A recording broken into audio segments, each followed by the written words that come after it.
നിങ്ങൾ ഈ കാണുന്നത് ഈ ആര്യവേപ്പിൻ്റെ കായാണ്, അല്ലെങ്കിൽ നീമിൻ്റെ ഫ്രൂട്ടെന്ന് പറയണത്. ഇവിടെ രാജസ്ഥാനിൽ നിംബോളി എന്ന് പറയണത്.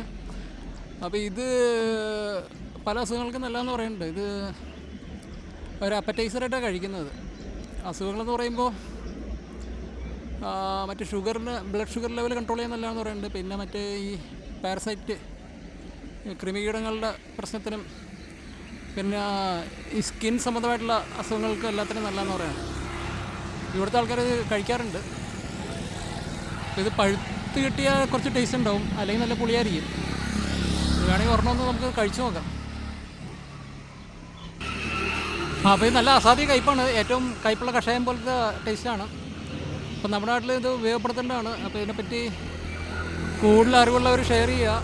ഇങ്ങനത്തെ കാര്യങ്ങളൊക്കെ അറിവുകളൊക്കെ ഉപയോഗപ്പെടുത്തി ജീവിതത്തിൽ ഉപയോഗപ്പെടുത്തുക എന്നാണ് എൻ്റെ ഒരു അഭ്യർത്ഥന. ഓക്കെ. ഈ ആര്യവേപ്പിൻ്റെ കാര്യത്തിനെ പറ്റി വേറെ കാര്യം കൂടി പറയാനുണ്ട് കേട്ടോ. ഇത് പഴുത്ത് നല്ല മഞ്ഞാറുമായിട്ട് മാറും. അപ്പോൾ അതിന് ചെറിയൊരു മധുരം ഉണ്ടെന്നാണ് പറയണത്. അല്ലെങ്കിൽ കഴിച്ചാൽ ഭയങ്കര കയ്പ്പായിരിക്കും. ഇതും കൂടി എല്ലാവരും ഓർത്തിരിക്കുക. ഓക്കെ.